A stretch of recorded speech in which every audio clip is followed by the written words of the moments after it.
Bonjour à tous. En ce mois de novembre, ce sont deux journalistes écrivains qui sont mis à l'honneur dans Dialogue littéraire. En effet, tout à l'heure, le grand François de Closets nous présentera son dernier ouvrage. Et tout de suite, c'est le journaliste Éric Fotorino qui se livre à nous. Ce dernier, en tant que journaliste, a passé la quasi-totalité de sa carrière au journal Le Monde, où il est entré en 1986. Il y a notamment été grand reporter, rédacteur en chef, directeur de la publication et enfin président de 2008 à 2010. Et parallèlement à ce métier de journaliste, Éric Fotorino a écrit de nombreux romans, dont plusieurs ont été primés. Citons par exemple Un territoire fragile, Caresse de rouge, Baiser de cinéma, Quelqu'un qui m'aimait tout bas. Et il y en a eu bien d'autres encore. De passage à Brest, il nous a concocté une petite sélection de livres et surtout, il nous parle de son dernier roman, Dos Crawlé. Voilà, dans cette caverne d'Ali Baba de dialogue, j'ai sorti comme ça quelques livres très différents. Le premier s'appelle Échecs et maths. Alors on va de l'initiation à la maîtrise. Peut-être que je pourrais devenir, grâce à ce livre, un grand maître. Mais j'ai toujours été intrigué et fasciné par les échecs et par les joueurs d'échecs. Alors, est-ce que c'est d'avoir lu Stefan Zweig? Je serais très curieux d'apprendre cette stratégie des échecs et je sais que ce livre est un maître livre.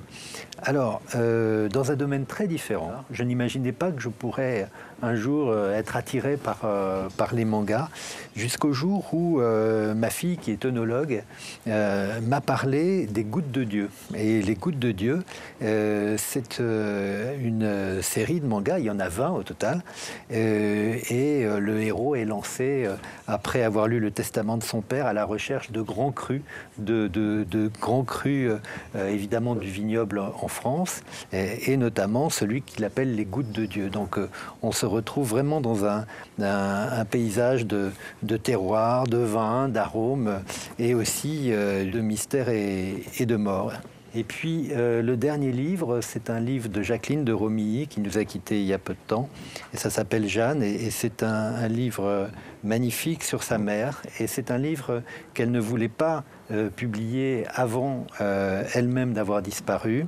Et elle rend hommage à sa mère, qui avait elle-même un grand talent d'écrivain, mais qui, après la guerre de 14, s'est consacrée à ses enfants, à sa fille en particulier, a vécu dans l'ombre de sa fille, et elle nous l'a fait connaître, elle nous fait partager toute la douceur et l'intelligence de cette femme, et c'est un très beau livre. Voilà, Jeanne de Jacqueline de Romilly. Éric Fotorino, bonjour. Bonjour. Bienvenue à Brest, à la librairie Dialogue. Merci beaucoup. Pour nous parler de votre nouveau roman, Le Dos Crawlé, publié aux éditions Gallimard. Dans plusieurs de vos romans, vous avez évoqué l'enfance, mais pour celui-ci, vous lui donnez directement la parole, de par ce narrateur marin, 13 ans, qui raconte son été 1976.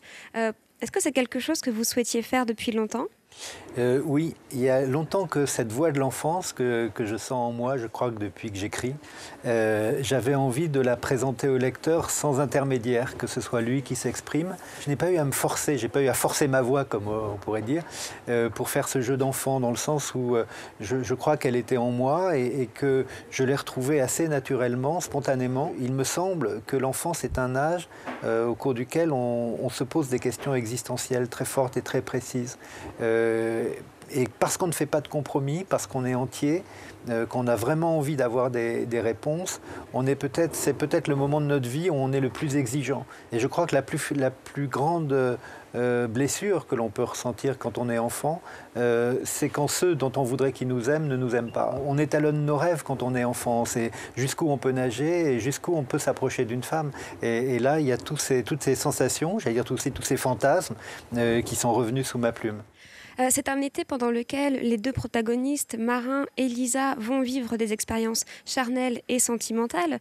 Est-ce que c'est selon vous ces expériences qui font le passage peut-être entre l'enfance et l'entrée dans le monde adulte ? Oui, il n'y a aucun doute. Il n'y a aucun doute qu'effectivement, ce qui fait qu'on grandit, et quelquefois aussi qu'on a du mal à grandir, c'est qu'on essaye de se projeter dans ce qu'on sera après. Et l'éducation sentimentale, l'éducation amoureuse, ça fait partie de cette épreuve d'une certaine manière, parce qu'on ne sait jamais comment on va on peut conquérir l'autre, comment on peut s'en approcher. Et la relation qui va exister entre Marin et Madame Contigny, donc qui est la mère de Lisa, qui va attirer Marin, qui va créer chez lui, susciter le désir, ce qui est autre chose que l'amour. Et d'une certaine manière, il va faire la part des choses entre l'amour qu'il éprouve pour Lisa, un amour absolu, infini, et puis ce désir charnel qu'il éprouve pour cette femme. La métaphore du dos crawlé vous est-elle venue immédiatement pour parler de ce passage de l'enfance au monde adulte? J'avais l'idée de la nage, mais pas de n'importe quelle nage. Je voulais une nage qui soit un peu difficile et qui n'aille pas de soi. Nager le dos crawlé, c'est ne pas regarder où on va, c'est ne pas savoir ce sur quoi on va tomber.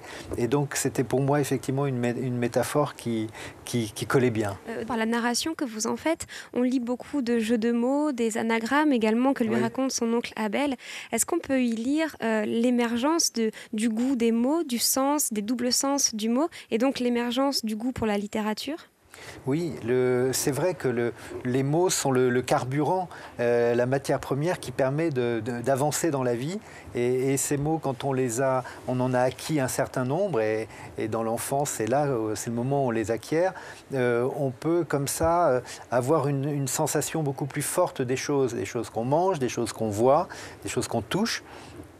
Et les anagrammes ou les jeux avec les mots, c'est l'idée qu'effectivement, les mots ne veulent pas toujours dire ce qu'ils veulent dire, ou alors ils peuvent avoir plusieurs sens. Il peut y avoir, comme dans les mallettes d'agents secrets, ce qu'on voit quand on ouvre la mallette, et puis un double fond dans lequel il y a aussi des significations très savoureuses et peut-être les plus vraies. Continuons à présent en compagnie de l'agréable François de Closé, qui mène depuis une trentaine d'années une double carrière de journaliste et d'écrivain. Cet homme de presse, de télé et de radio a collaboré à plusieurs magazines et ses centres d'intérêt n'ont cessé d'évoluer au gré de sa curiosité, des questions scientifiques aux problèmes de société, en passant par l'économie, la culture, la communication ou la santé. Il a écrit de nombreux ouvrages qui ont chaque fois suscité de vives réactions. Citons par exemple Le bonheur en plus sur les illusions du progrès technique, Tenter plus sur le gaspillage de l'argent public, Le bonheur d'apprendre sur les problèmes d'éducation, ou encore Zéro faute, consacré à l'histoire du français et à la crise présente de l'orthographe. Aujourd'hui, cet homme d'information indépendant nous livre un dernier essai, L'échéance, sur la situation économique, financière et sociale de la France. François de Closé, bonjour. Bonjour. Bienvenue à Brest, à la librairie Dialogue. Vous venez de nous présenter votre essai intitulé L'échéance et publié aux éditions Fayard, avec la participation, la collaboration d'Irène Inchospé. L'échéance, un titre un peu provocateur, à quoi fait-elle référence? L'échéance, tous les endettés, surtout les surendettés, savent ce que ça veut dire. Ils savent ce que ça veut dire d'être face à une échéance, ils savent surtout ce que ça veut dire de manquer une échéance. C'est le surendettement, c'est l'étranglement. Et la France en est arrivée à ce point-là. Donc, avec ma consoeur, Irène Inchospé, nous avons décidé de dire la vérité. Vraiment ce que j'ai fait dans tous mes livres. Où en sommes-nous? Pourquoi en sommes-nous arrivés là? Et comment on peut s'en sortir? Parce que si on ne commence pas à revenir à la réalité et dire la vérité, là, oui, on ne s'en sortira pas. Alors qu'autrement, ce sera dur, mais on s'en sortira. La dette française est due à des dépenses trop importantes et des recettes insuffisantes. Est-ce que vous pensez qu'une rationalisation du système de fonctionnement, de roulement de la France pourrait considérablement réduire cette dette, et est-ce qu'on peut s'en sortir? Nous sommes des drogués, c'est ça qu'il faut comprendre. Et un drogué ne dit pas un jour « Tiens, je vais m'arrêter ». Il doit être aidé, il doit être contraint pour faire ce sevrage. Vous vous rendez compte? Ça fait 35 ans que tous les ans, l'État dépense 20% de plus qu'il ne gagne. Alors, vous savez, le crédit, c'est une drogue, c'est un euphorisant. Et la France est viscéralement droguée au déficit. Et puis il faut remettre au pas le système financier, nos banques, enfin c'est monstrueux. En 2009, ça y est, nos banques sont les meilleures du monde. Non, il n'y a rien à changer. Et tout le monde le sait que ce système bancaire doit être recadré. Et même la gauche n'est pas capable de le dire, de dire ce qu'il faut le faire, comme Irène Inchospé le montre dans ce livre.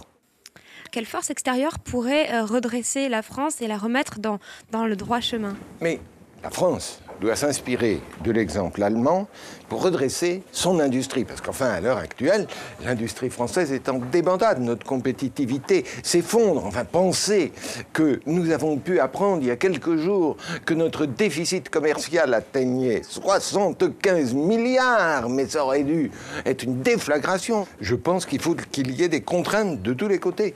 Et d'abord, nous avons besoin d'avoir une contrainte du côté de l'Europe. Pourquoi? Parce qu'on ne peut s'en sortir que si l'Allemagne, avec son crédit, retient l'ensemble.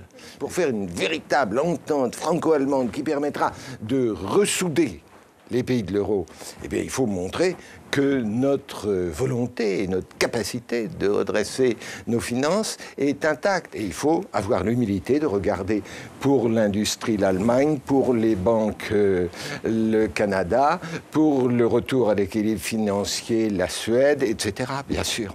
La campagne pour les élections présidentielles de 2012 a déjà bien commencé. Est-ce que vous pensez que les candidats utilisent assez le mot rigueur, austérité, dette dans leur campagne? Hélas, nous avons fait, si j'ose dire, un progrès.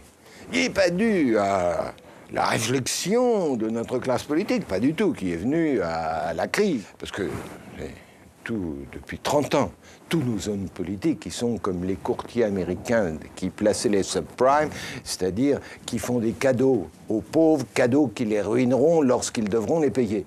Tous les Français savent qu'il y a une crise qui est devant nous.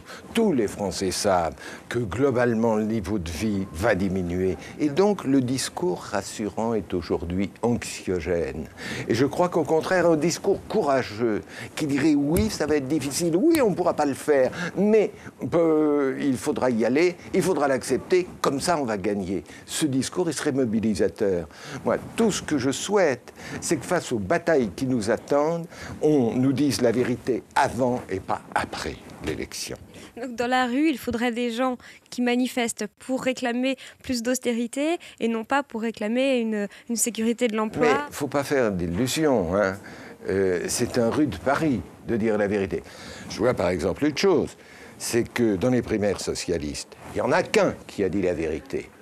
C'est Manuel Valls, quand il a dit « Tout ce qu'on pourra récupérer comme argent, ce sera pour réduire les déficits.